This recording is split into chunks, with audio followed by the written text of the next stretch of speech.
Boa noite a todos. Tá dando para me ouvir bem?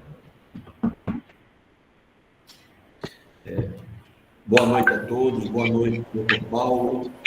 Boa noite, Humberto, que vão ser aqui os grandes palestrantes na noite de hoje. Quero também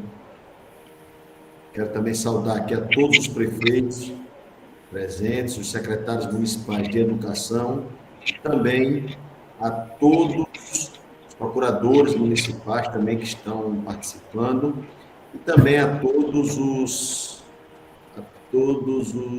as equipes das secretarias municipais, as equipes pedagógicas, enfim, a todos que estão participando dessa reunião de hoje. Reunião muito importante, uma reunião também muito esperada acerca da questão do piso do magistério, um tema extremamente importante e, ao mesmo tempo, sensível, em virtude de todo esse momento de incerteza e de indefinições por qual nós estamos passando. A gente vê o MEC divulgar uma coisa, depois o sindicato divulga outra, algumas fake news também que nós vimos, né, circularem nas redes sociais, enfim, todo um momento de muita dúvida. Então, nós da federação optamos por convidar o doutor Paulo Lira e o doutor Humberto, né, para que nós, nessa noite de hoje, possamos tirar todas as dúvidas inerentes a esse tema. A gente sabe, né, da vontade, da angústia, né, que os professores estão passando, estão cobrando de alguns gestores públicos, isso é normal, é um direito, é legítimo, mas a gente não pode, nesse momento, né, ultrapassar, colocar o carro diante dos bois, né? Nós temos alguns trâmites a serem seguidos e, com certeza, com muito equilíbrio, com muita tranquilidade, todos os gestores vão fazer isso da maneira correta e de forma transparente. Então, eu quero, nesse momento, mais uma vez agradecer a todos os participantes, dizer que esse é um espaço de distribuição de conhecimento, né, para que todos tirem as suas dúvidas e nós possamos sair daqui falando a mesma linguagem. Isso é extremamente importante para que amanhã o sindicato dos professores, que é o Sintese, não diga, no município A o prefeito já vai dar o piso, né, o piso que ainda não existe, o município B também vai dar esse reajuste, enfim, que nós saiamos daqui na noite de hoje com uma linguagem única e, acima de tudo, direta e transparente. Então, eu quero, nesse momento, passar a palavra para o doutor Paulo Lira, para que ele faça as suas considerações e a gente possa dar continuidade com o doutor Humberto também, com o Jorge Elias, que também será o nosso mediador, enfim, a todos que irão participar, e as dúvidas também serão tiradas. Eu quero só passar uma informação importante para todos os participantes, que nós vamos disponibilizar, no momento em que sair o verdadeiro valor do reajuste, nós vamos auxiliar a quem houver essa necessidade, o impacto desse percentual na folha de pagamento dos municípios. Nós vamos prestar esse serviço na federação para os municípios associados, obviamente, e que tenham essa necessidade, que tenham esse auxílio a mais, né? A gente sabe que todos os municípios têm as suas equipes de RH, equipes extremamente competentes, mas, além disso, nós vamos também prestar essa assessoria a quem haja essa necessidade. Então, boa noite a todos, bom evento, com a palavra, doutor Paulo Lira. Boa noite a todos, meu amigo Cristiano, é uma honra, um prazer estarmos novamente aqui com Humberto, secretários, procuradores, assessores jurídicos, e de antemão já quero reforçar fraterno desejo de um maravilhoso 2022, muito sadio para todos e muito próspero. E dizer, inclusive, que foi grata a oportunidade desse encontro. Já agradeci a Thalita o convite, porque hoje à tarde, exatamente às 14 horas, eu tive uma reunião semelhante com dirigentes do FNDE, porque, como vocês, eu fui pego de surpresa segunda-feira passada com aquele ofício do presidente Marcelo encaminhando um parecer do FNDE. Não vou descer a detalhes desses documentos dentro da reunião, mas vou reforçar agora, Cristiano, secretários que me ouvem, e Humberto, a ênfase maior que eu estou colocando já no início desse 2022, a uma posição que eu vinha defendendo e que eu passei o ano passado todo defendendo, em circunstância da novidade que foi 2021 na gestão da educação básica pública brasileira. Pelo novo Fundeb, pela emergência, a urgência de retomarmos as aulas presenciais, a despeito de todas as questões sanitárias, e por isso mesmo, e inclusive a partir do que você, presidente Cristiano, há pouco lembrou, do desencontro, não da lei, a lei é uma só e é clara, mas o desencontro das interpretações dessa lei, que, obviamente, repercutem enormemente sobre os ombros do município. Então, a minha primeira provocação da noite é que já passou da hora dos governos municipais assumirem, de fato, o protagonismo da gestão da educação básica pública municipal. Não há necessidade alguma, obviamente, se nós tivermos a formação e a qualificação necessária, não necessária, mas indispensável, não há necessidade alguma, no meu ponto de vista, de aguardarmos que tribunais de contas, que FNDE, MEC, que Ministério Público, seja local ou federal, traduzam as leis para que o município as pratique. Certo? Então, indo objetivamente ao ponto, eu já havia me preparado para hoje à tarde, na reunião com o FNDE, consultá-los com relação às providências a serem adotadas com urgência no âmbito do Congresso Federal para, da mesma forma que o Fundeb foi revisto, ressuscitado, que assim fosse também, que assim seja também a lei do piso, certo? A lei do piso, aquela lei de 2008, perdeu a sua eficácia, todos nós sabemos, até porque eu acabei de falar, nós sabemos ler, todos nós sabemos que dia 31 de dezembro de 2020, a lei do piso perdeu sua eficácia. Por uma razão muito óbvia.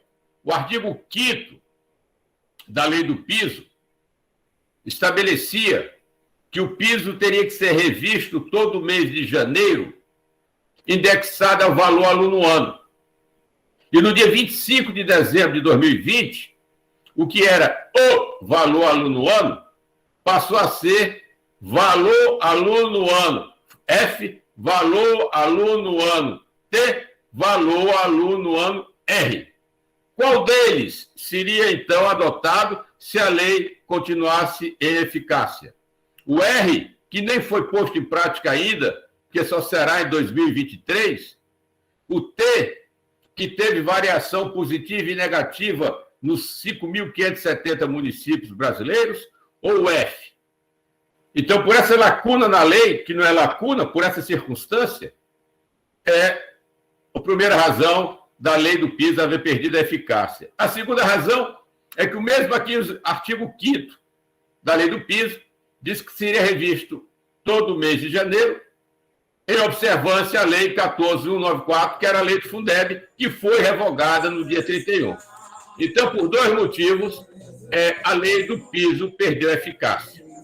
Portanto, o que vem circulando nas redes desde o começo do ano, e já foi alterado 3 vezes, óbvio, porque o VAAF de 2021 teve no último semestre, 3 alterações. Então, a cada alteração, as redes sociais eram preenchidas com expectativas de correção. Os índices que foram falados, 24, 31, 33, até poderão prevalecer se e somente se a nova lei que vem disciplinar o piso nacional do magistério estabelecer como metodologia de atualização do piso a mesma metodologia posta em prática até 2020. Só nesta hipótese é que esses percentuais, ou na realidade esse último percentual, 33%, poderia prevalecer. Mas até o momento não há nenhuma legislação no país que discipline a revisão do piso. E para concluir a minha primeira contribuição, eu quero lembrar que a lei federal, seja ela qual for, só vai definir a revisão do valor do piso, o percentual de revisão do piso. Lei federal alguma estabelece índice de correção salarial nos demais entes federados, estados e municípios. Cada estado, cada município terá que ter uma lei própria definindo a política de revisão do salário dos profissionais do magistério e demais profissionais da educação.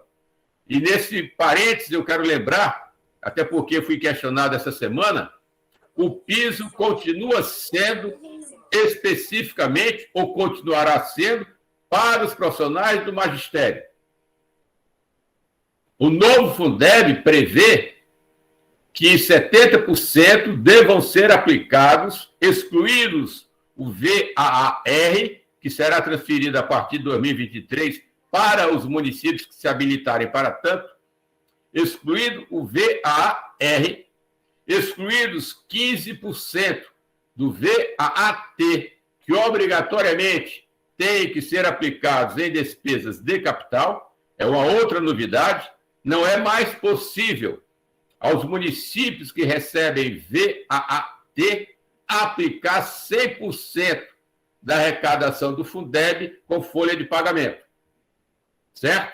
Vai ser necessário quem recebe VAT reservar, no mínimo, 15% para despesas de capital. E concluindo de fato, só lembrando, uma vez divulgado o piso, o índice que virá a ser aplicado em cada município ou estado do país dependerá, respeitado o piso, lógico, o piso é o mínimo, para todo mundo que percebe remuneração superior ao piso, terá que ser obedecida uma lei local.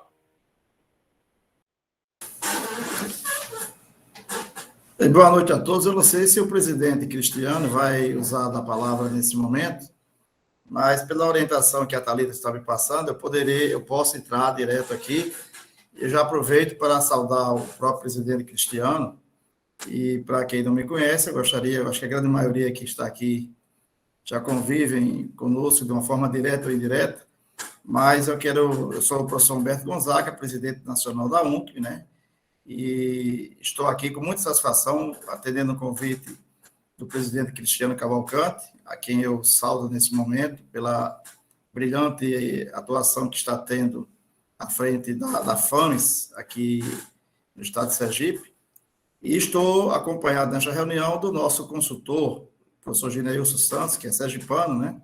E evidentemente que, como um presidente de UNCB nacional sergipano, não poderia ter pelo menos um consultor que tem um profundo conhecimento desta área, que não seja também do estado de Sergipe. Eu fiz assim na implementação da BNCC com o nosso saudoso Hudson César Veiga, e agora o Gineilson está trabalhando conosco diretamente, e entre outras ações, acompanhando de perto todas as ações que dizem respeito à aplicabilidade da Lei 14.113, que traz realmente uma novidade muito grande para o cenário da educação brasileira, basicamente na base de financiamento. Cumprimentar o Paulo Lira, meu querido companheiro de luta aí, que temos há algum tempo dialogado sobre vários assuntos de interesse dos Conselhos Municipais de Educação, e dizer da minha satisfação de estar aqui. Saúdo todos os prefeitos, em nome do próprio Cristiano, que está aqui, Diz que quem foi rei sempre é majestade, né, Cristiano? Você mesmo como ex-prefeito merece a saudação nesse momento enquanto presidente da FAMES.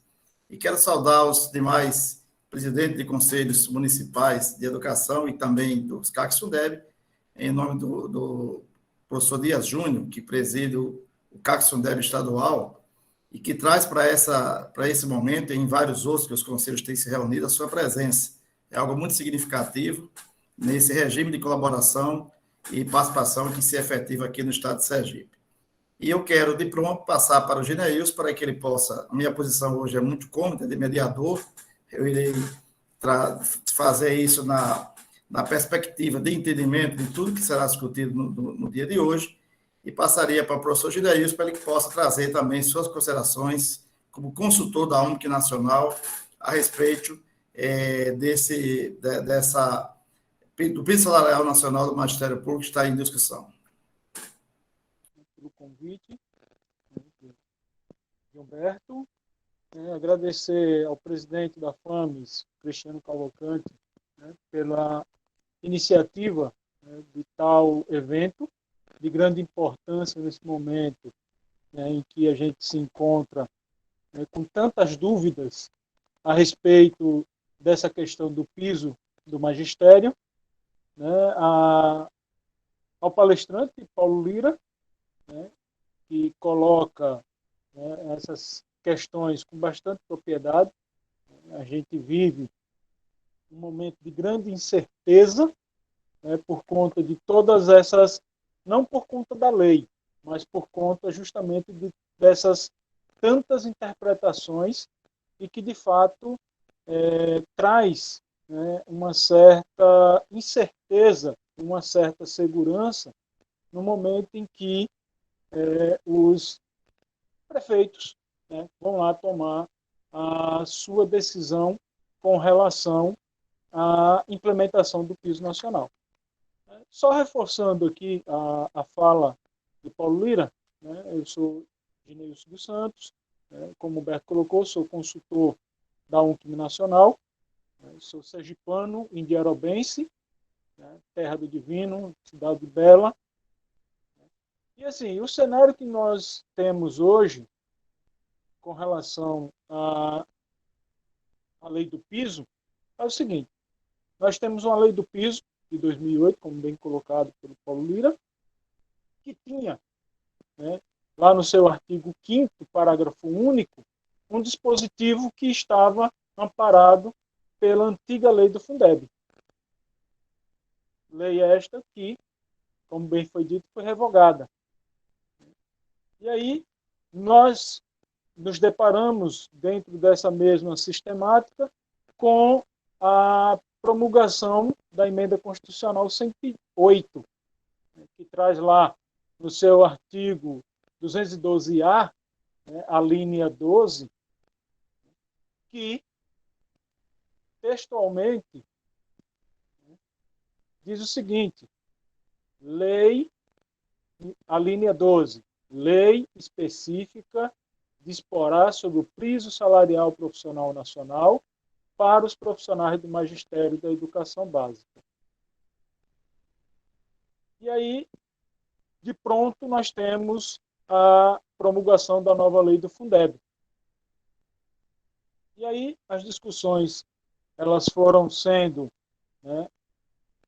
colocadas, os organismos que representam tanto a categoria do magistério quanto os organismos que representam os municípios, os secretários municipais de educação, eles vêm a todo momento trazendo informações acerca dessa preocupação com relação. A CNM, já lá em 2021, coloca a preocupação desse impacto, naquele primeiro momento, com a possibilidade de 31%. E aí, a CNTE vem também e coloca dessa situação. E o que é que nós temos? Agora, dia 14, o MEC publica uma nota, a partir de uma consulta a uma área técnica da AGU, onde coloca que a lei do piso ela perdeu, né, a sua eficácia e que até o momento nós não temos ainda um índice, né, de reajuste de piso. E aí, enquanto UNCM, né, que representa o colegiado que vai fazer, né, toda a análise de prestação de contas, né, com relação ao Fundeb, a gente vem preocupado também com toda essa inconstância, né? E aí, primando pelo princípio da legalidade dos atos, a UNCM, ela, nesse momento, ela se coloca numa posição de aguardar, né, os desfechos que irão vir. E como foi bem colocado na nota lançada pela CNTE, né, a Confederação dos Trabalhadores em Educação ela irá recorrer, né, dessa decisão. Então, nós vamos ter aí um desfecho, né, jurídico acerca dessa situação. Então, a posição da UNCM nesse momento é que os municípios eles tenham uma certa cautela, né? Como bem colocou o presidente Cristiano Cavalcante, que não se coloque o carro na frente dos bois, para que depois, né, os gestores não venham a sofrer nenhuma penalização. E, no mais, a gente vai, né, constantemente também acompanhando, né, todo esse desenrolar e também, né, informando aos CACs Fundeb, né, colocando todos os conselheiros a par de como é que está sendo feito esse desenrolar em torno dessa discussão, porque impacta diretamente nas finanças do município e nos recursos do Fundeb, que é objeto de análise, né, dos CACs Fundeb. E é isso, Humberto. Bem, Gineilson, muito obrigado pela sua seu início de apresentação, vamos colocar assim, porque a discussão começa a partir de agora, na realidade, e nós aguardamos realmente que isso possa favorecer. A metodologia que eu imagino é que a gente pode, nesse momento, fazer um rápido comentário sobre uma posição muito clara, né? Todos vocês receberam um posicionamento muito claro, numa sequência também pelo professor Gineilson, né? Se coloca claramente a posição das portarias que regulamentaram também os aumentos com base na lei 11.494 no passado, né? Lei já revogada pela 14.113, e que traz realmente essa discussão um tanto necessária para esse momento. Então, nós temos aqui hoje algo muito em aberto. E eu chamo a atenção, professor Paulo Lira e o professor Gineilson e demais participantes, apenas para a nota pública que foi publicada pela CNTE, agora em 15 de janeiro, né, no sábado passado, onde o Gineilson tocou nisso rapidamente, ele coloca uma intenção muito clara que irá fazer uma judicialização questionando, creio aqui, o Ministério da Educação a respeito da posição adotada. Esse talvez seja a grande preocupação que nós, conselheiros municipais de educação, temos nesse momento, de mantermos realmente uma cautela, né? Primeiro, entendendo toda a legislação que está sendo exposta de uma forma muito, muito direta. Nossa assessoria jurídica já está cuidando também desse acompanhamento, mas principalmente no sentido de preservar aquilo que seja melhor para a educação brasileira. Evidentemente que com mais de 5.500 conselhos no Brasil, todos eles terão dúvidas, né? Nós estamos com a nossa diretoria se reunindo aqui no próximo dia 28 de janeiro aqui em Aracaju, de forma híbrida, e certamente esta será uma das pautas que iremos trazer para essa discussão. Mas eu continuo entendendo que há uma eficácia muito clara na revogação da lei 11.494, né? Tá visto, Paulo colocou esse tecido aí dos 5 dias, mas o dia que a 14.113 entrou em vigência, ela já diz tudo em relação, inclusive, a essa discussão do piso. Então, nós vamos estabelecer a seguinte forma. Eu volto para o professor Paulo Lira, para ele completar com mais algo mais que seja necessário nesse momento, depois para o Gineilson, e a gente abre para um grupo de perguntas, que os participantes estejam aqui. Evidentemente, vejo aqui grandes juristas, por exemplo, o doutor Gustavo, procurador do município de Laranjeiras, e outros que estão aqui. Cito Gustavo pela proximidade, pela amizade, por saber da sua competência, e tantos outros que estão aqui conosco. Mas é preciso que a gente abra um espaço para que todos vocês tirem todas as dúvidas nesse momento. Então, eu queria retornar para o professor Paulo Lira, para que ele possa fazer novamente o uso da palavra. Fique à vontade, professor Paulo Lira. Muito obrigado, Humberto. Obrigado, Fames. Gostaria, inclusive, agora, nesse momento, de homenagear. Já são quase 140 participantes dessa discussão, o que reforça e enaltece o trabalho da FAMES nessa articulação, nessa bela parceria com o UCME. É muito importante, porque, como há pouco eu falei, nós temos que assumir o protagonismo da gestão da educação municipal.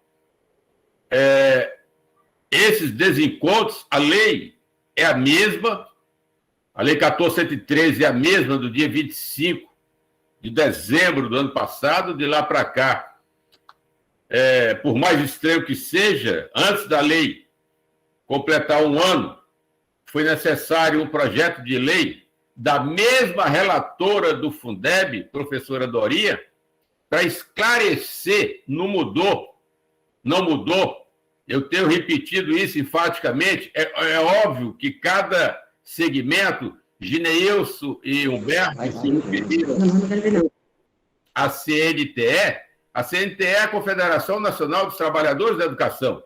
Ela congrega sindicatos, federações, e o entendimento será sempre por essa ótica. Mas eu gostei e reforço as palavras do professor Humberto, que o que nós buscamos, de fato, é o avanço da qualidade dos resultados da educação básica pública brasileira.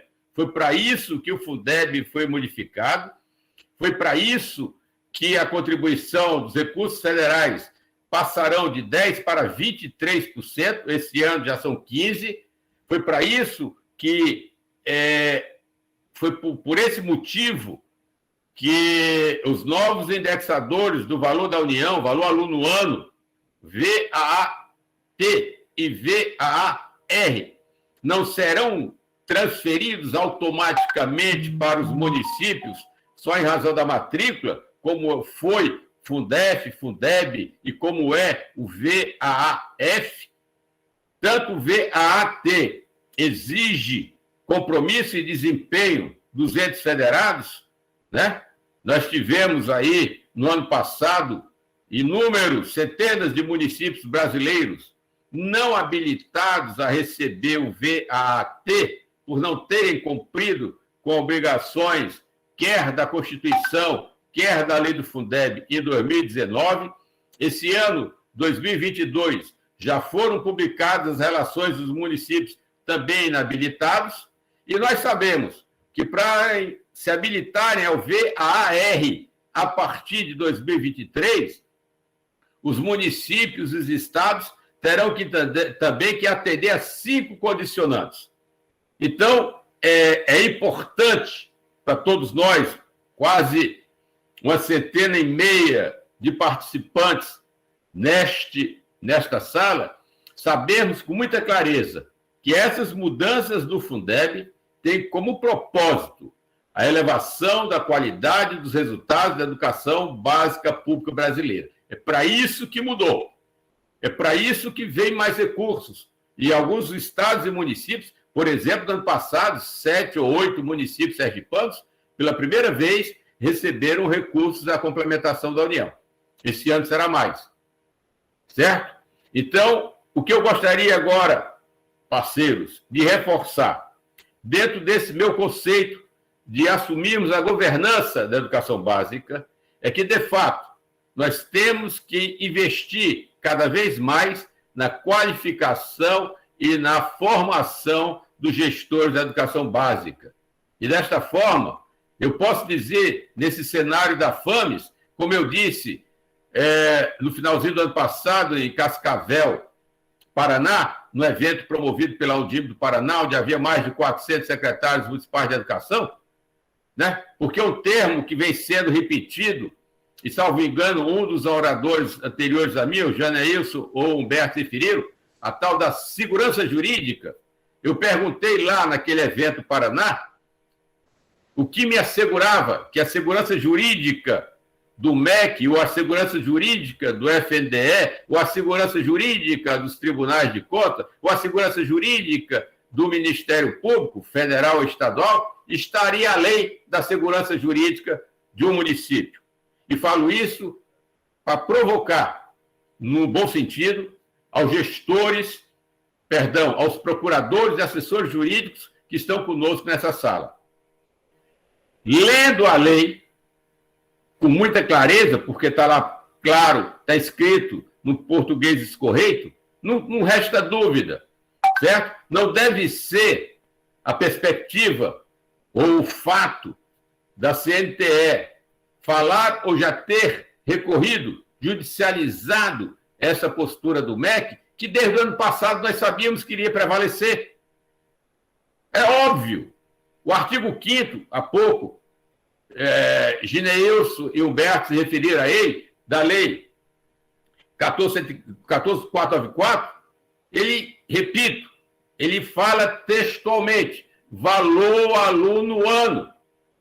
Desde 25 de dezembro de 2020, são 3 valor aluno ano. Então, qual deles será adotado? O VAR, que só inicia em 2023, portanto, não teria aumento esse ano. O VAT, que para cada unidade da federação tem um índice diferenciado, inclusive de queda também. Ou VAF. Então, se não tem, e como disse Gineilson com muita propriedade, o artigo 12 da Lei 1413 já previa que tinha que ter uma lei específica.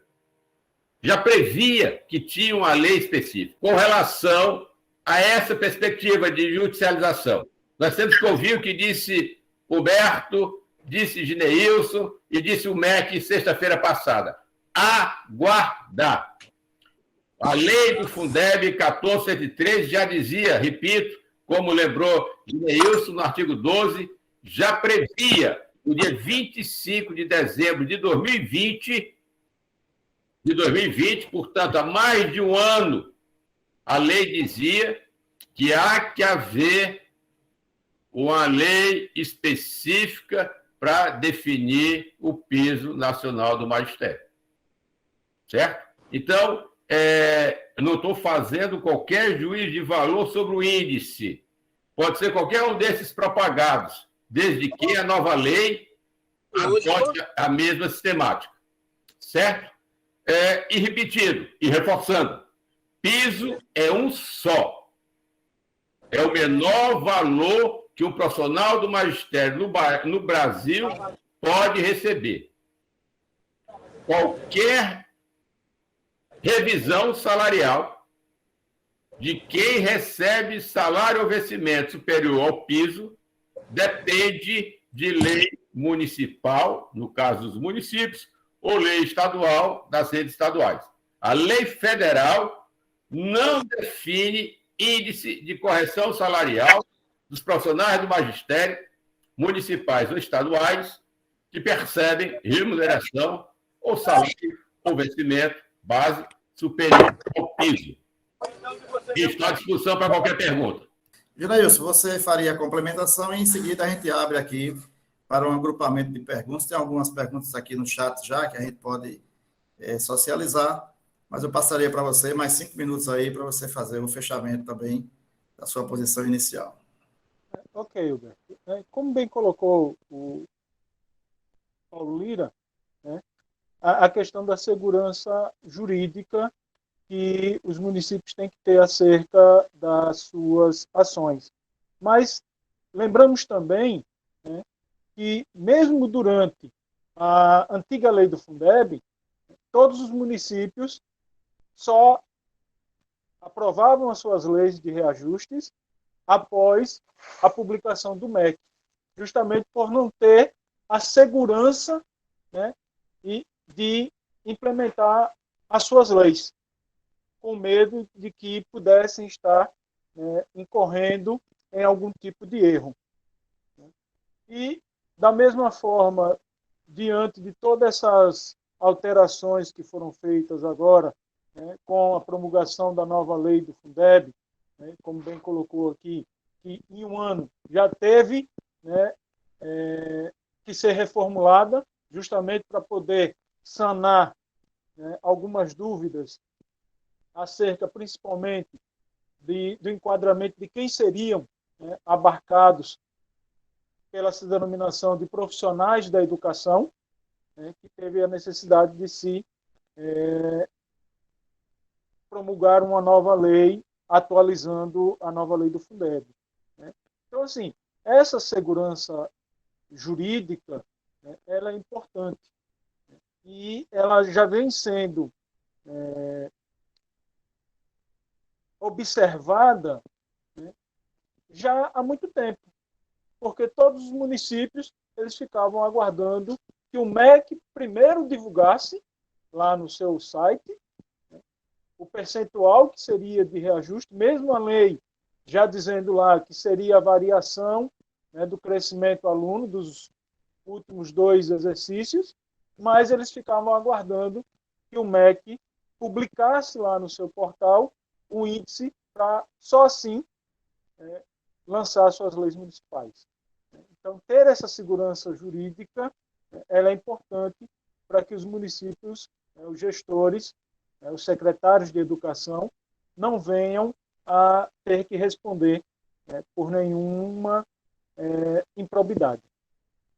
Seria essa a minha colocação. Muito obrigado, Genilson. Eu gostaria de propor aos participantes o seguinte: quem tiver interesse de fazer alguma pergunta direto aos palestrantes, sinalize aí com a mão, né, para facilitar aqui a nossa visão, ou então, pedindo a palavra, nós vamos abrir um agrupamento de 3. Tem aqui algumas observações bem interessantes aqui no chat, que eu posso depois rever, e em seguida a gente abre a discussão. Paulo Souza levantou a mão, fique à vontade, Paulo, para fazer a sua pergunta. Se identifique por sua função e município, por favor. Boa noite a todos, um prazer. Eu sou Paulo, secretário municipal do município de Telha, e um prazer estar falando com o presidente da FAMES, Cristiano Cavalcante, você, Humberto, uma pessoa conhecida da nossa região, e um prazer maior falar com o palestrante Paulo Lira. A pergunta que faço, ficou bem claro que eu enxergo que a grande irresponsabilidade quem cometeu foi o próprio MEC. Como o MEC representa o órgão maior da educação, jamais, vou voltar a dizer aqui, jamais poderia, de forma oficial, que ele baixou no Diário Oficial da União o percentual de reajuste do piso salarial dos professores. Isso é fato. Visto que a União demonstra seu total desrespeito com a educação brasileira. No momento de dificuldade que nosso país passa, deixar isso acontecer. Isso é de uma gravidade extrema, visto que temos um país em 2 anos de pandemia, e claro que um índice desse jamais poderia sair do governo federal. As instituições que representam os trabalhadores estão corretos, estão cobrando aquilo que saiu de forma oficial. Não foi conversa. Então, as instituições que representam os trabalhadores estão corretos, estão cobrando aquilo que foi divulgado pelo próprio MEC. Né, que deveria ter sido feito um estudo criterioso em relação a tudo isso. Claro que está claro com a mudança do fundo, foi a criação do novo Fundeb, as regras de liberação deveriam ser refeitas. A única pergunta que eu faço é a Paulo Lira. Diante desse impasse, né, que não é fácil, porque veio a público, deixou a coisa crescer, qual o papel do FNDE, como corrigir isso? Se é através de uma medida provisória, para corrigir tudo isso, né? Porque, queira ou não queira, o trabalhador, nessa relação dos municípios com os professores, já não é das melhores. Imagine o próprio governo federal liberar um percentual de 33% e hoje dizer que é 10%. Como nós vamos justificar para quem trabalha, vai dizer que o governo está o quê? Está dando um golpe. E não deixa de ser esse pensamento comum. Né? Que o governo federal liberar um percentual desse, num momento desse, isso é de uma gravidade extrema. Então, eu me dirijo a Paulo Lira. Paulo Lira, você que está conversando com o FNDE, qual a saída para esse momento? Né? Se é uma medida provisória, uma resolução do MEC, qualquer coisa dessa natureza. Porque o fim do mês de janeiro está chegando, todos nós estamos sendo pressionados pelos próprios trabalhadores, estão corretos, mas se existe regra, é para ser cumprida. Nós queremos isso, uma definição clara. Eu jamais poderia isso deixar a nível do Brasil a complexidade que é o nosso país. Então, minha palavra é essa, dirigida a Paulo Lira. Paulo, boa noite, Paulo. Prazer enorme falar com você. Eu, longe de mim, poder exercer qualquer defesa do MEC, até porque não tenho prerrogativa para tal, e tenho também minhas restrições com relação a essas publicações que estão lá postas. Inclusive, hoje, como eu falei há pouco, tive uma reunião com dirigentes e assessores do FNDE, uma reunião provocada por mim, aqui de casa. Honrado, inclusive, manifestei-me, porque tive do presidente da FNDE e seus assessores toda a atenção e abriram lá, criaram no FNDE uma sala para um encontro virtual comigo, hoje à tarde. Certo? Então, eu fui justamente manifestar a minha aflição como consultor de municípios, né, que está na ponta, vivenciando esse desafio que é tocar a educação. Estava segunda-feira passada lá no município, a 200 quilômetros de Fortaleza, reunido com o sindicato, prefeito, procurador, justamente no momento que aquela circular foi publicizada. Amanhã, logo mais às 3 da manhã, me mando para Tocantins, onde deverei ficar até o dia 27, 26. 26 tem a reunião da Aldime em Belém do Pará, e de Belém do Pará já vou para Mirizal, no interior do Maranhão, e dia 29, 31, estarei aí em Sergipe para uma semana de trabalho junto a essa querida terra. Então, não estou aqui defendendo ninguém, meu querido xará, mas posso lhe assegurar que o MEC não publicou nenhum percentual de reajuste do piso. Nós temos que ter muita cautela em ler aquele material que circula toda hora pelas redes sociais, porque, como você, eu tomei um susto. Tomei um grande susto quando, desde o ano passado, a primeira montagem falava em 24%, quando no dia 10 de setembro foi publicada a portaria 10, com a primeira revisão do VAF e VAT, portaria 10, em setembro do ano passado, já passou a circular uma primeira mensagem de WhatsApp dizendo que o piso iria crescer 24%. No final do ano, em dezembro, houve uma outra revisão do VAF e do VAT de 2021 ainda, e essas redes sociais falaram em 31%. E quando agora foi divulgada a expectativa de receita do Fundeb para 2022, passou a circular usando a logomarca do Diário Oficial, como se fora uma nota do Diário Oficial, pegam o caput da portaria interministerial, essa sim, publicada no Diário Oficial. Então, a portaria que o MEC publicou, senhores, e não foi o MEC, é a portaria interministerial, é MEC, Ministério da Economia, divulga o valor aluno, ano. E o que é que se faz? Pega-se essa portaria, com a logomarca do governo federal, e monta-se uma matéria fazendo referência à metodologia de revisão do piso anterior eu só teria que rever com o Gineilson que aquela metodologia não está na lei do piso, não existe, isso é uma lacuna enorme desde 2008, essa metodologia de correção do piso não é prevista em lei, a lei do piso diz que todo mês de janeiro o piso tem que crescer.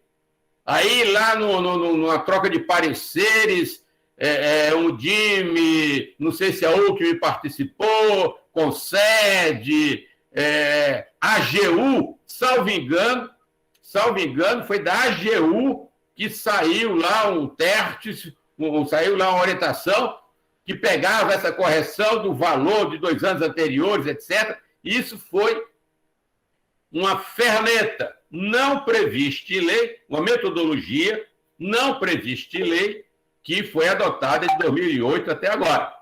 Não vou discutir essa metodologia, até porque pode ser que o governo federal queira ressuscitá-la. Mas, repito, Paulo, não houve nenhuma publicação oficial, nem do MEC, nem do FNDE, disciplinando o percentual, nem a metodologia de correção do piso a partir do novo Fundeb.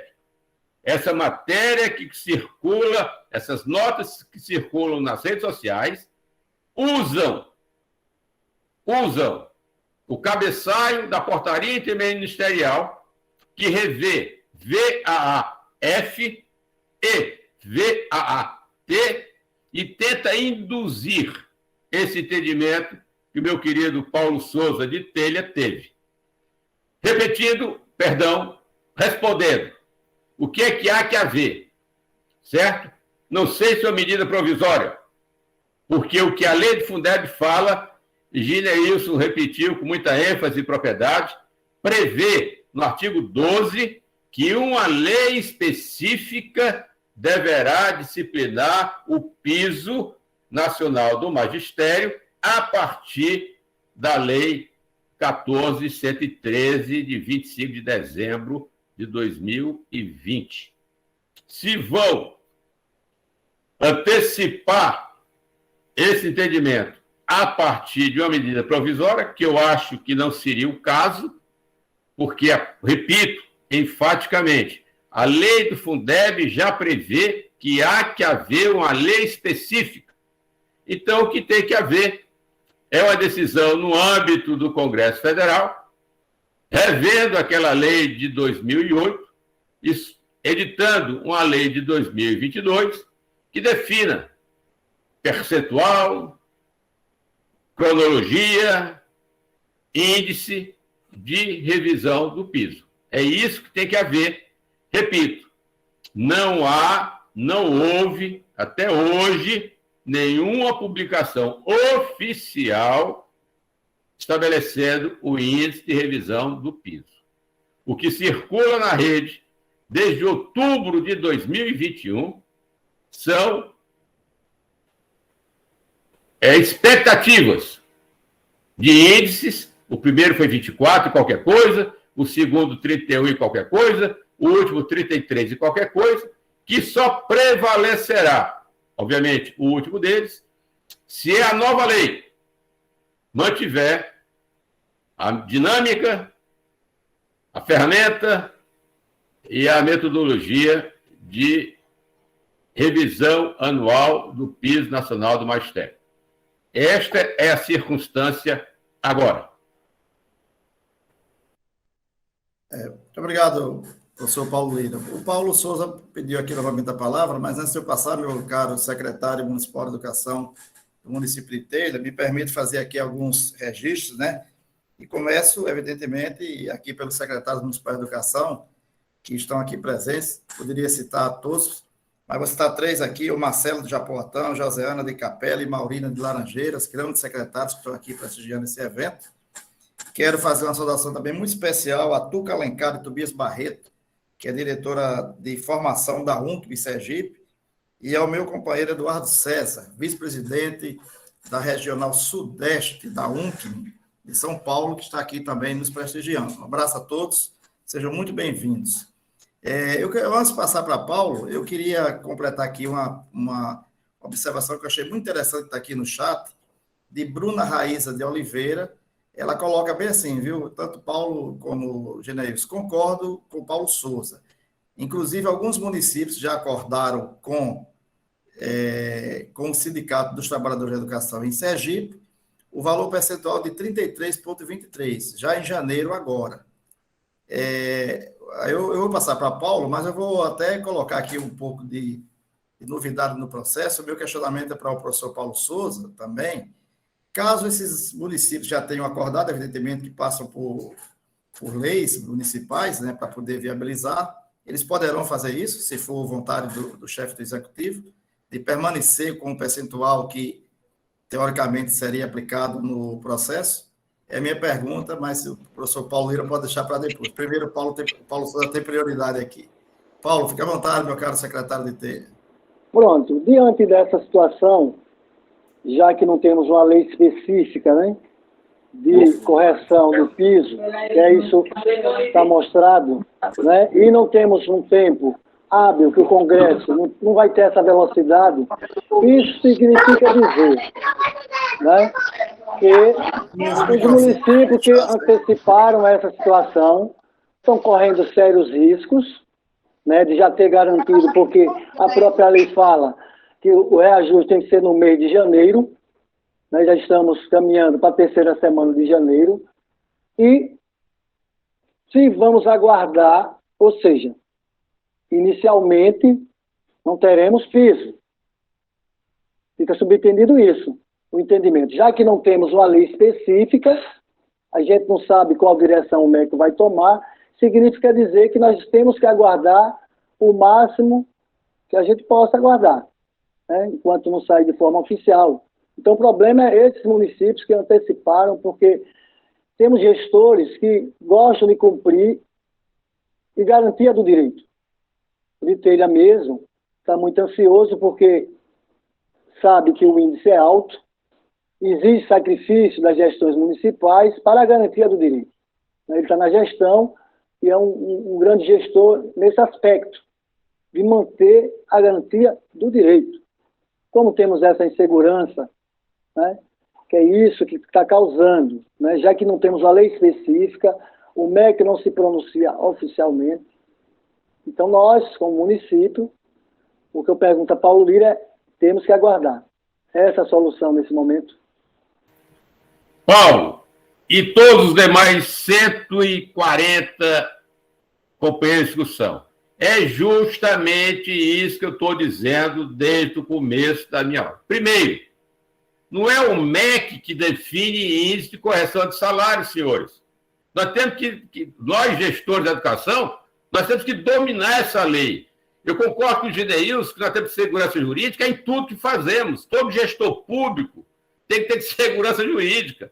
Hoje eu ouvi do meu advogado que a última acusação que eu respondia quando fui secretário de Educação há 18 anos atrás, há 18 anos eu fui secretário municipal de Educação em Iguatu, Ceará, hoje eu recebi uma mensagem do Poder Judiciário me inocentando da última acusação. A segurança jurídica nós temos que ter em tudo que nós fazemos. Agora, o que eu quero dizer é que nós podemos muito bem assegurarmos esta segurança jurídica. E a primeira coisa que eu preciso ter para a segurança jurídica é conhecer a lei. Meu amigo Paulo, não é o MEC que define índice de reajuste salarial. Quem define índice de reajuste salarial é o poder legislativo. Legislativo.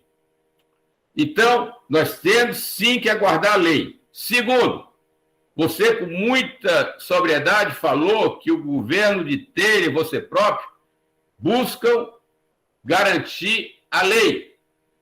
Só que não existe, Paulo, eu confesso que eu fui secretário de Educação do Estado, eu fui secretário municipal de Educação, eu fui presidente do Conselho Municipal de Educação e eu vivo esses problemas municipais, Brasil afora, diuturnamente. Eu sei a pressão que os senhores estão vivendo.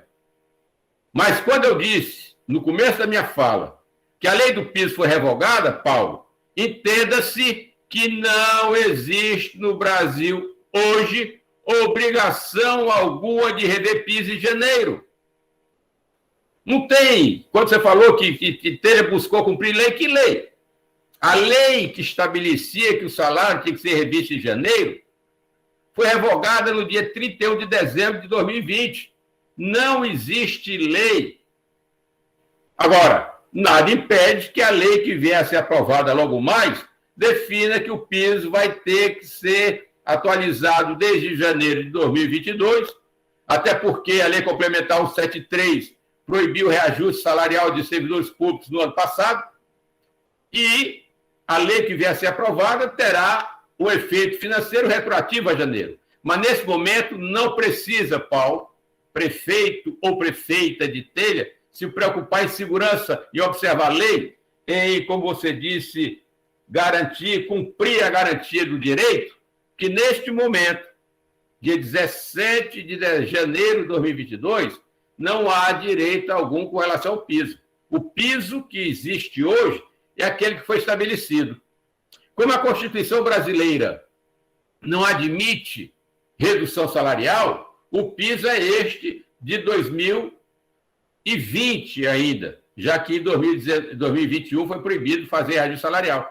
Existe o piso é 2.886,24 e será revisto quando a lei federal estabeleceu o novo piso nacional. Da mesma forma que é uma lei federal que estabelece o salário mínimo. Certo? Então, com relação à garantia de direito, neste momento, a garantia de direito é cumprir o piso de 40 horas de 2.886,24. Quem tiver cumprido esse salário tem garantia de direito. Amigo Humberto, se algum município, que eu acredito também que as câmaras municipais do Brasil afora estão todas de recesso, então não, acredito eu, nenhuma Câmara Municipal do Brasil aprovou novo índice ou novo valor de remuneração dos servidores públicos, que estariam de recesso, certo? Ou estão de recesso. Então, quando o Poder Legislativo Municipal entrar em vigor, se alguém quiser adotar o índice de 33,43, acima ou abaixo, poderá fazê-lo. A única cautela que se recomenda de aguardar o piso é porque se for adotado, por exemplo, o INPC, o piso deverá crescer alguma coisa em torno de 10%, 12%. Se for adotado o INPC. O município pode dar 33%? Pode. A arrecadação municipal do Fundeb subiu na mesma proporção? O novo Fundeb, eu falei há pouco, que prevê o VAR, o VAT, traz alguns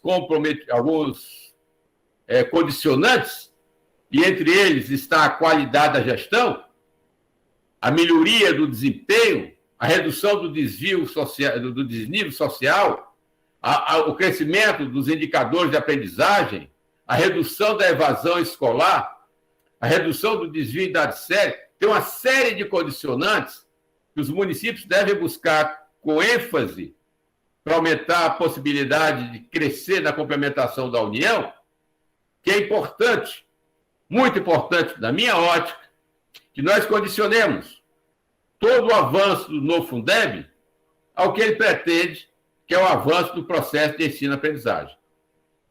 E o novo Fundeb, como eu disse, nos municípios que recebem VAT, não admite que toda a receita do Fundeb seja aplicada em folha de pagamento. Por isso tudo é que eu reforço a minha orientação. Aguardemos a publicação da nova lei, ou como disse o Paulo, se o governo adotar uma medida provisória por alguma razão, que se venha, mas a nova legislação federal que estabeleça o novo valor do piso e aí, né, nós possamos adequar a legislação municipal a este valor federal. Certo?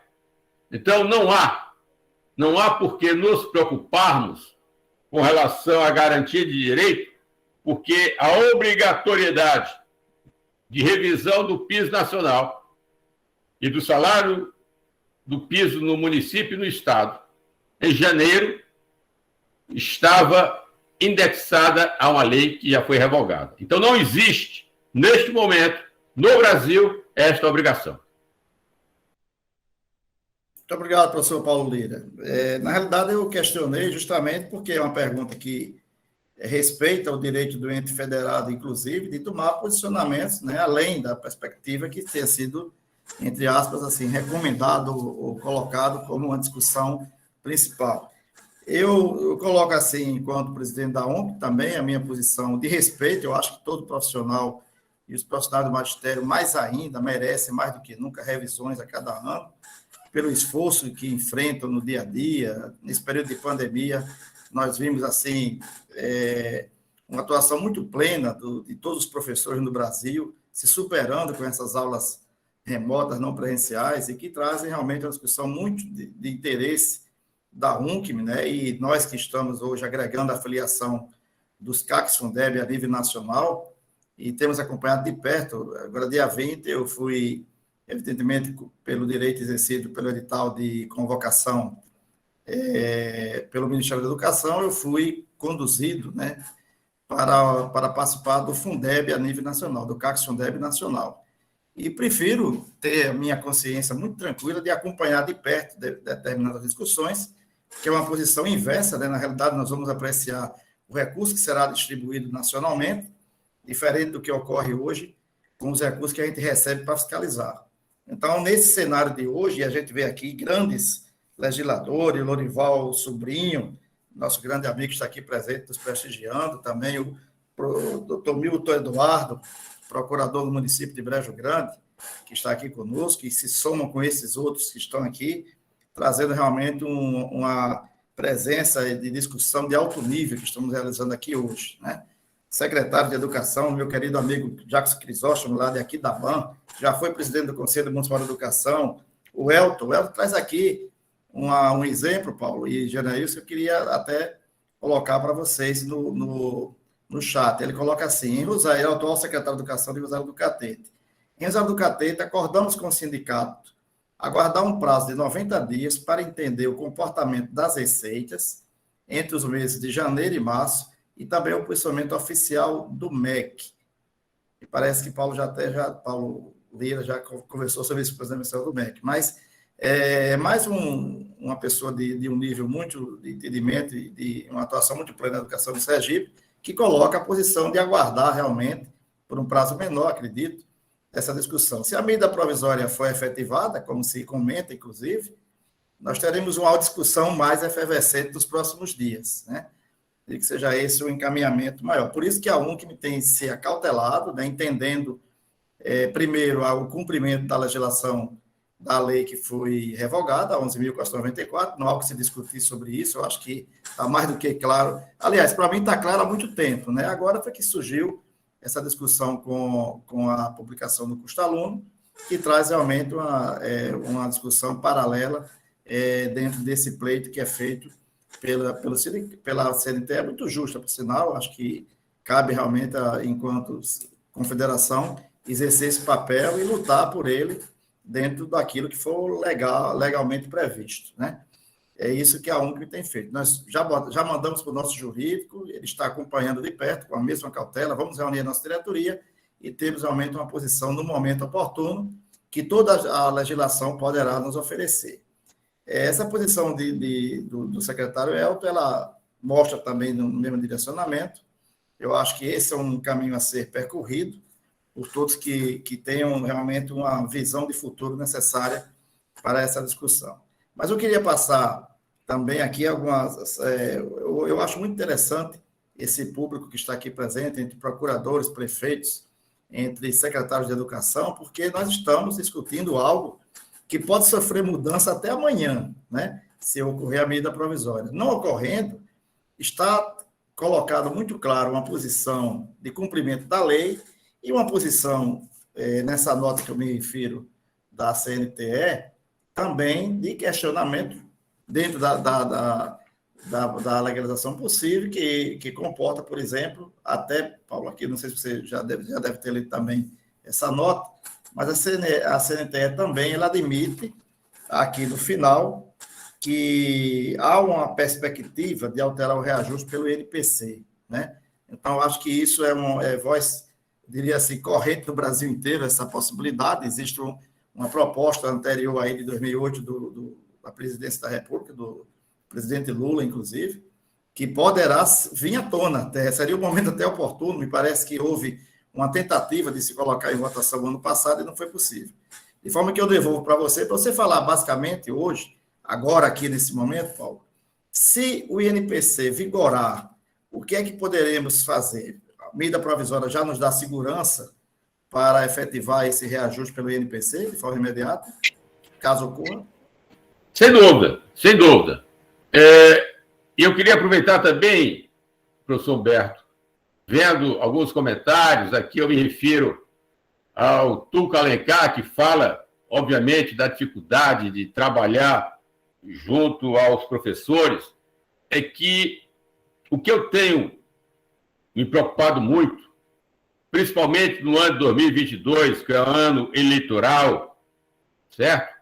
É que, dentro do meu conceito de valorização do servidor público, e no caso específico, de valorização do profissional do magistério, o primeiro valor que eu coloco em prática no meu exercício é o respeito, certo? É o respeito.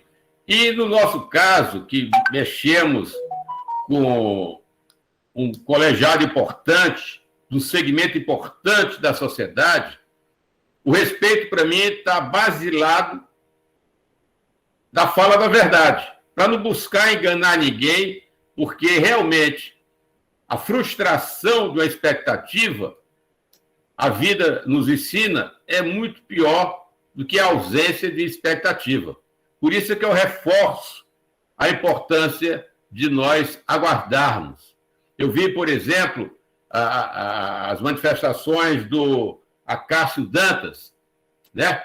Aguardar do Supremo Tribunal Federal, que toma decisão apoiando esse questionamento jurídico, é mais na minha ótica, é mais um complicador sobre os ombros dos profissionais do magistério, que tem, como disse você, o enorme desafio de tocar essa educação básica pública pelo caminho que nós esperamos que ela siga, depois de 2 anos, ou quase 3 anos, de tanta dificuldade.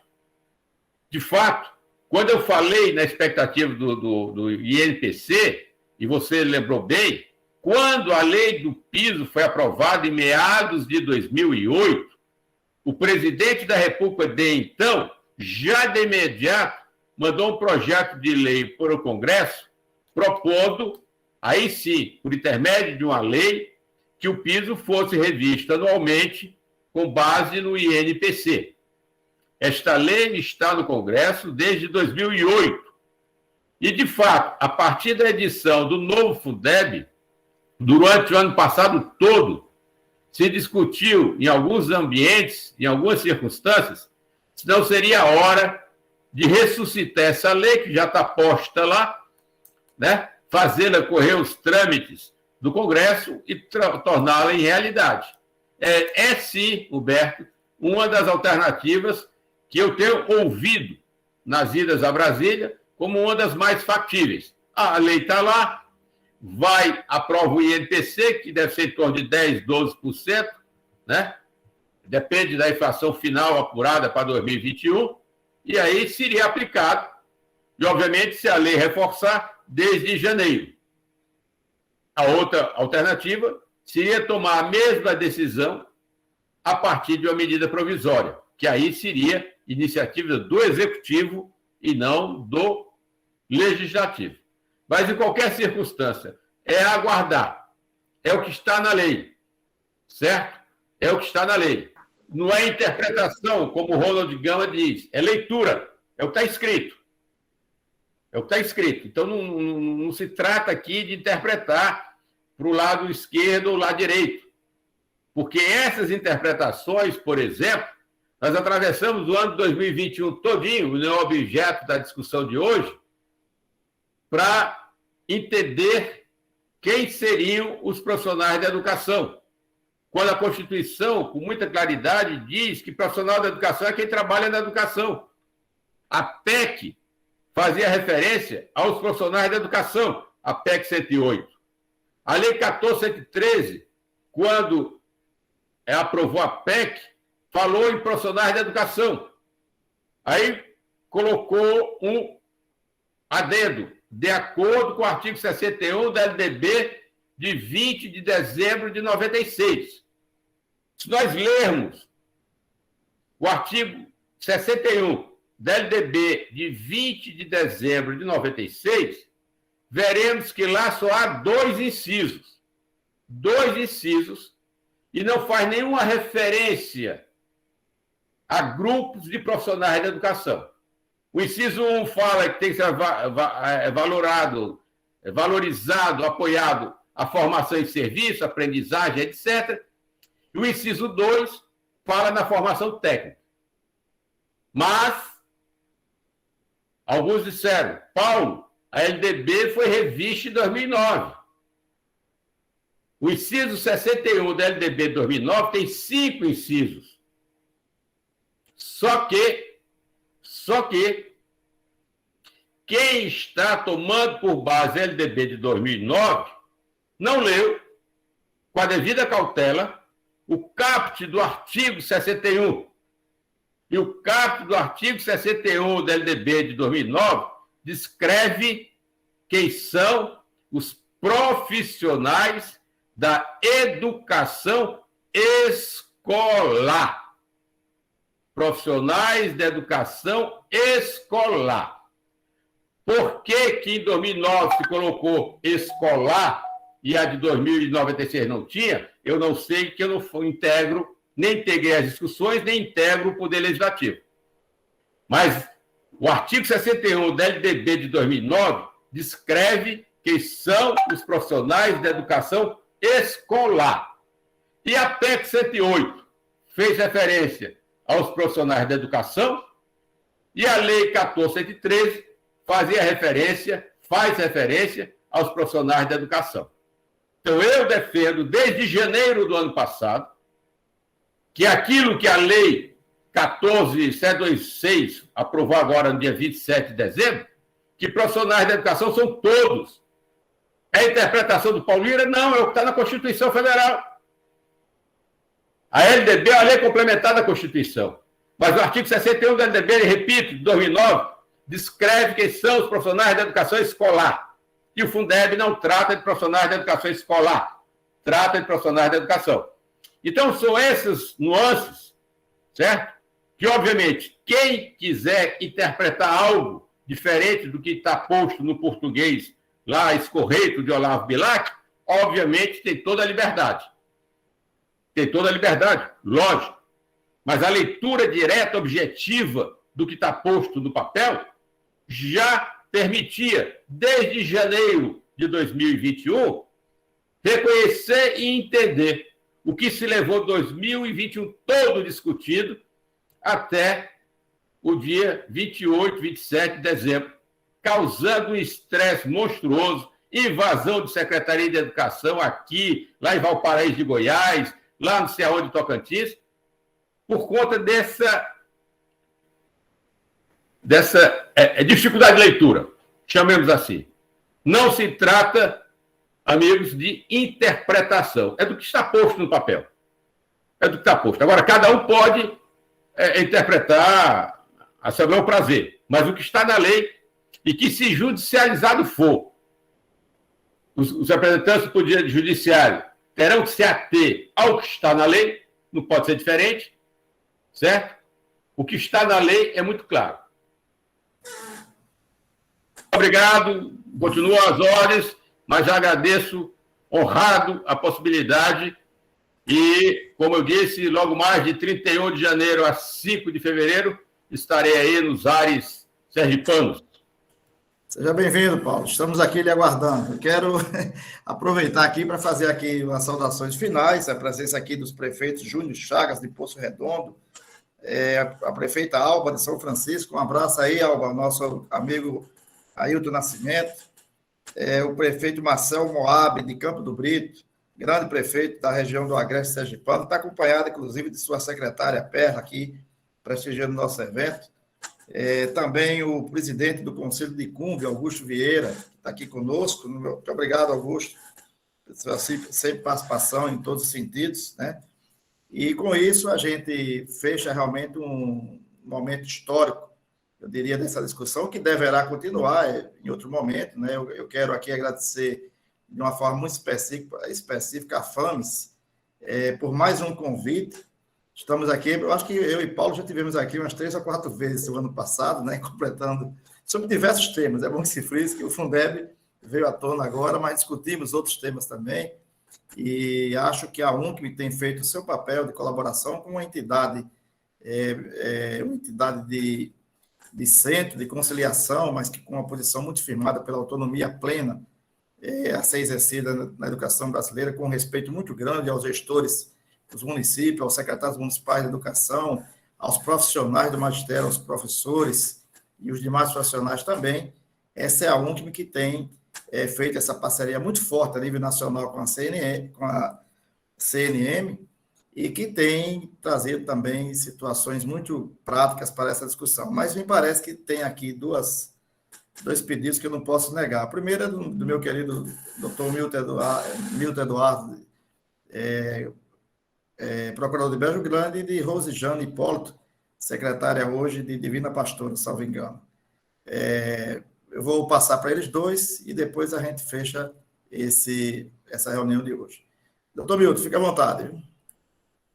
Professor Humberto, boa noite a todos. Boa noite ao doutor Paulo Lira, boa noite ao professor Gineilson.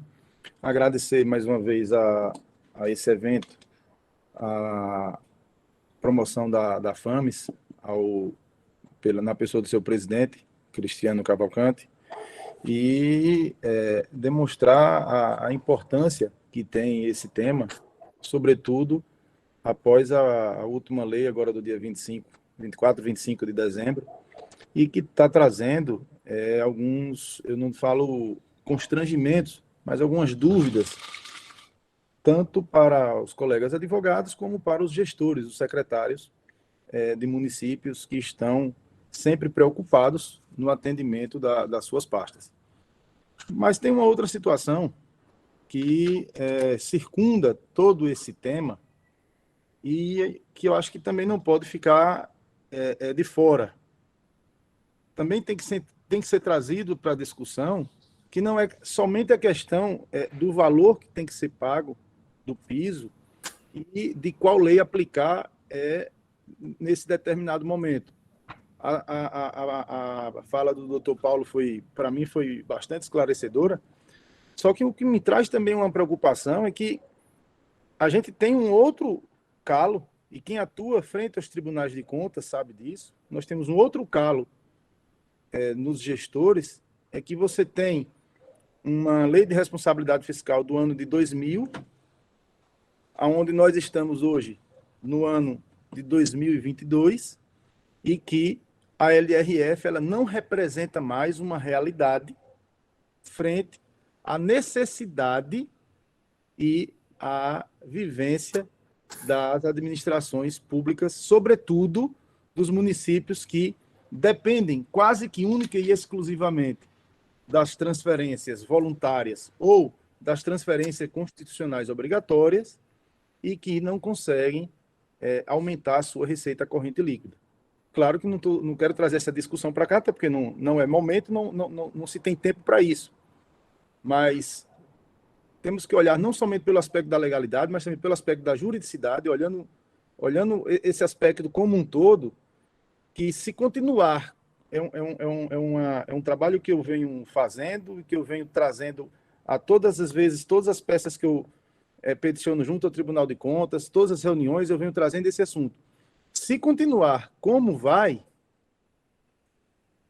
todos os gestores daqui a pouco vão ter contas reprovadas por conta de aumento de responsabilidade fiscal. Porque na época não existia piso de professor, não existia piso de outras categorias, e aqui não se é contra aqui a valorização, não. Muito pelo contrário. Muito pelo contrário. tem que se haver, sim, a valorização de todos os profissionais. Agora, também tem que se pensar no CPF do gestor, que ele tem uma carta constitucional obrigatória, pela força cogente da Constituição, e ele precisa adequar toda a sua administração para obedecer à Constituição Federal, sobretudo a atender aos anseios das classes, porque são essas classes que tocam a administração, é o longa manus da administração pública diariamente. Então, acho que temos que também passar a pensar, eu não falo em legalizar o descumprimento da LRF, não, mas repensar. Esse tema tem que ser revisitado, é um tema que tem que, a FAMES tem que passar, serve aqui como uma opinião para que esse tema passe a vir aí para o cenário nacional, para a CNM e outras instituições, para que pense no gestor, sobretudo os municípios pequenos. Porque eu duvido que um gestor de município pequeno consiga cumprir todas as regras constitucionais e, ao mesmo tempo, ele se adequar à LRF. Matemática não é mágica. Os números estão aí. Então, quem milita na administração pública sabe a realidade porque passa os gestores. Eu sou advogado que tem um olhar quase que única e exclusivamente municipalista, e a gente tem que pensar na saúde financeira, no equilíbrio fiscal e tocar, porque se não for de forma equilibrada, a administração pública, principalmente dos municípios pequenos e do Nordeste, eu digo Nordeste porque a menor área da federação, então eles vão sofrer muito. Então ficam aqui essas palavras. Desculpe se eu tenha fugido um pouco do tema, mas só é uma parte que me preocupa, porque aumenta-se algumas receitas, mas elas não são capazes de promover o equilíbrio fiscal, e o gestor sempre fica nessa corda bamba de atender as classes e daqui a pouco ter que ter o seu CPF comprometido, porque o Tribunal de Contas e os órgãos de controle vão lhe exigir o atendimento da Lei de Responsabilidade Fiscal. Muito obrigado a todos os advogados aqui presentes, e dar os parabéns aqui a todos os gestores que dedicam diariamente os seus dias a uma área tão sensível, uma área tão importante como a área da educação. E parabéns aos palestrantes, foram palestras maravilhosas. Acho que fiz algumas anotações aqui. Depois, professor Humberto, eu vou mandar as dúvidas para o seu e-mail, o senhor se vire de me ajudar, viu? Um abraço, boa noite a todos. Tudo bem, doutor Milton, mas a sua pergunta foi muito pertinente. Eu acho que para fechar com chave de ouro o dia, né, e já eu encaminho para o professor Paulo Lira, e depois a gente faz o encerramento da reunião. Estamos realmente ainda com a participação muito ativa, 121 presentes, se mantiveram fiéis aqui ao processo. Nós estamos com 1h10 de discussão, e creio que isso vai trazer contribuições sensíveis a todos que participaram. Professor Paulo Lira, por favor, já pode aproveitar e fazer suas considerações finais. Bom, eu quero agradecer, lembrar que foi oportuna a manifestação do Milton. Nesse momento, aliás, durante o ano passado todo, boa parte dos gestores municipais brasileiros apostaram as fichas na PEC 13, que seria...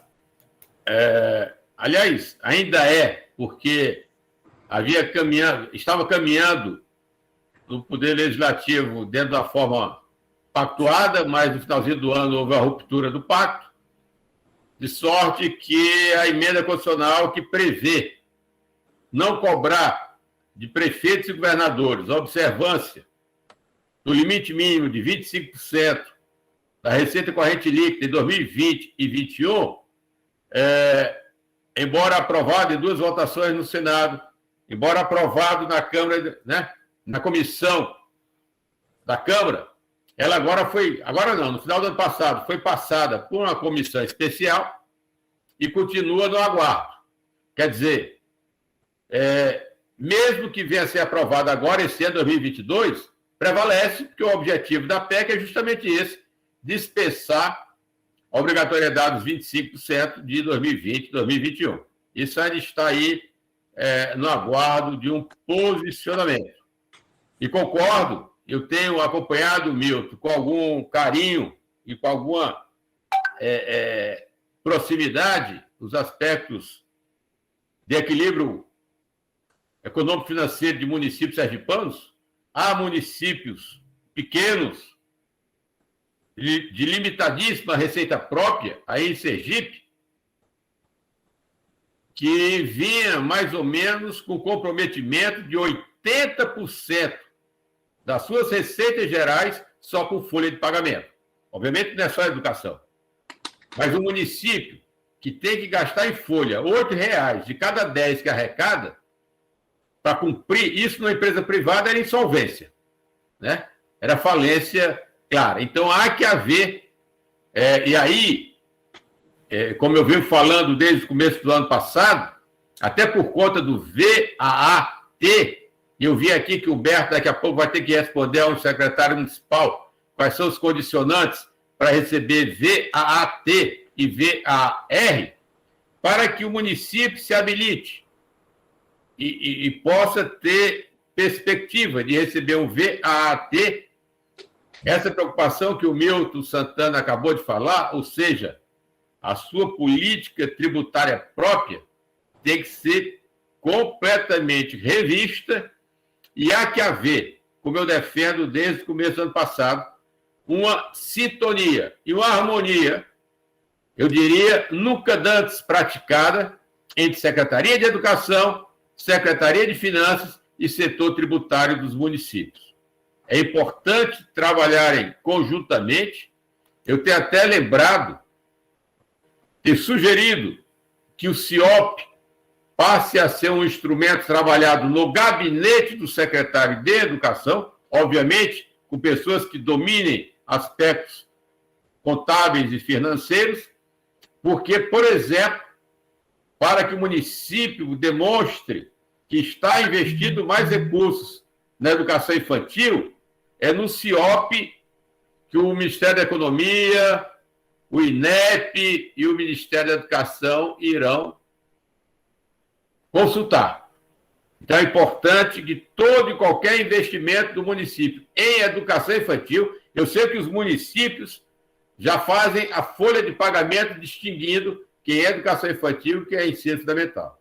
Mas é importantíssimo, se eu quiser habilitar meu município a ter uma maior receita do VAR, a mostrar que o município já vem investindo em educação infantil com maior ênfase, né?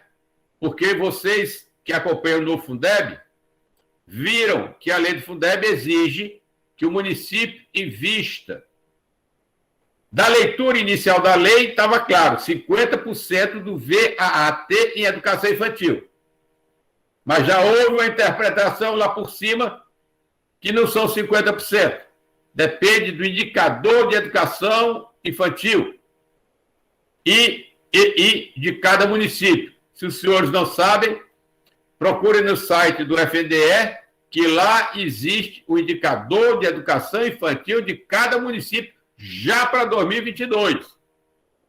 Então, o município que recebe VAT, dentro dessa filosofia, desde o ano passado, ele não é obrigado a investir 50% em educação infantil. Tem alguns municípios que é 35%, 34%, mas tem município que é 58%, quase 60%. Depende do que ele vem investindo em educação infantil. E onde é que o governo federal vai saber o que realmente o município investe em educação infantil? No CIOP. Certo? Quem é que informa? O município. Daí a importância de todo investimento municipal distinguir com muita clareza, não só folha, material de consumo, material de expediente, serviço gráfico, mobiliário escolar, todo investimento em educação infantil deve ser claramente demonstrado nas ferramentas de acompanhamento contábil financeiro. Perdão, Humberto, ter me esticado aqui, mas foi porque Milton tocou no assunto de respeitar os limites constitucionais, e eu vi aqui uma pergunta nesse sentido, mas a bola vai ficar com você. Eu agradeço, honrado o convite, me coloco à inteira disposição da querida Fames. Um abraço a Cristiano, Jorge, Thalita, aos queridos amigos da UNCM, secretários municipais, procuradores, e é sempre um privilégio enorme conversar com o Sergipe. E torcendo para que Deus lá de cima, Nossa Senhora, nos abençoe e nos faça superar, né, esse momento difícil no que diz respeito ao aspecto sanitário. E eu aqui em casa tenho tomado a profilaxia que me tem sido mais útil, são duas. É desligar a televisão e trabalhar muito. Aí você não se contamina. Muito obrigado, boa noite. Bem, professor. Professor Geneilson, suas considerações finais e agradecimentos para encerramento. De forma bem sucinta, só agradecer mesmo. Né, um evento maravilhoso, bastante esclarecedor, né, e colocar, né, de que toda a discussão aqui ela não vem tratar o que é justo e o que é injusto, mas sim trazer uma abordagem bem ampla de tudo que está sendo discutido acerca do tema do piso, para que os municípios eles possam ter muito mais segurança nas suas ações. Então, só agradecer a todos pela participação e colocar também à disposição de todos para qualquer dúvida e esclarecimento. Muito obrigado, Geneilson. Eu quero só aproveitar o encerramento, antes dos meus agradecimentos, pegar aí a observação que o professor Paulo Lira traz sobre o CIOP e sugerir ao meu querido Cristiano Cavalcante, a Thalita e a Jorge Elias, que o próximo tema de uma discussão que possa incluir a UNCM, a Undime e o professor Paulo Lira, possa ser realmente sobre o CIOP. Estava olhando, fiz um levantamento essa semana, Paulo, o quinto bimestre, que já deveria estar sendo fechado por todos os municípios nesse prazo, ele tem ainda eu diria assim, uma ausência de 54% dos municípios sergipanos de fazer a entrega. Isso é preocupante.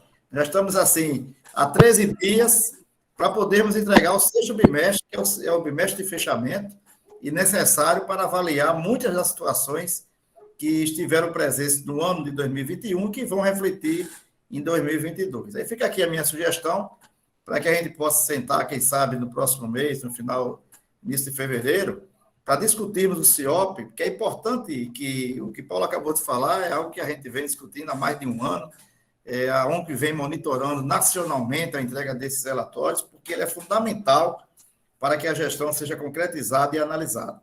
Então, fica aqui essa sugestão e o meu agradecimento ao presidente Cristiano Cavalcante, e em nome dele a todos os componentes da diretoria da FAMES, e agradecer mais uma vez a oportunidade desta parceria com a UNC nacional e com aquilo que for possível contribuirmos para elevar cada vez mais a educação de Sergipe em todos os níveis. Muito obrigado.